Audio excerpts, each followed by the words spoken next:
बिथांमोना सोरबा सोरबा मिथिजानांगौ भाषा बुंदों मनमि नार्जारिया धेमाजिखौ धेमाजिनि सेंग्राफोर नायनायावलाय गला हेन्डसाम आरो सेक्सि गालानि फिसा थाल्ला ह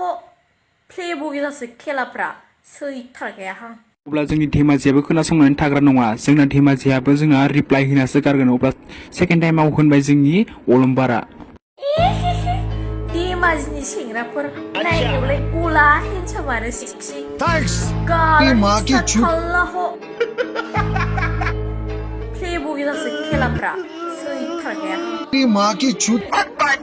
चिरांनि सिख्ला मनमि नार्जारि सिख्ला नों बायदिया सासे गोरलै मैनाथुरि सिख्ला धेमाजिनिखौ मानो जावनांगो हा हा हा एडिट करके तूने इमेज मेरा मीम बना दिया मेहनत करके तेरे भाई ने पूरा ड्रीम बना दिया थार्ड टाइमाव मनमि नार्जारिया रिप्लाइ होलायबाय धेमाजि बयफोरखौ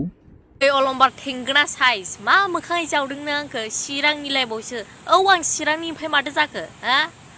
धेमाजिनिखौ मानो जावनांगो हा हा हा आं बुंदोल'सोमोन प्लेबय होननानै जावाखै नोंसोरखो थेंगोना साइजफोर मोख्रा खानाय साइज आरो नाय नोंनि बे जाम्फाबाव दाउसेन बासा खर'आव मा साइजनि सिख्लाफोरनि खांख्राइ थेमाखौ नोंलाय बखा बखा बादा होनाबा मा होनांगौ बेखौलाय जहरा सुदा साला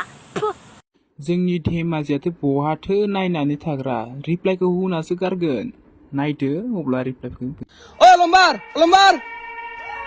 मायावलाय मानसियालाय मा नोंखौ चिरांनि निबिया रिप्लाइ होबायना आंखौ ओइ आं गिदिरसोमोन साला र' रिप्लाइ होदो निबिया ओमफ्राय नायनो माबायदि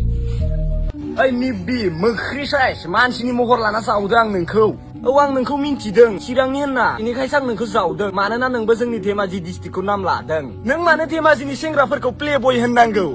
माने नोङो धेमाजिनि सेंग्राफोरजों मावजाबा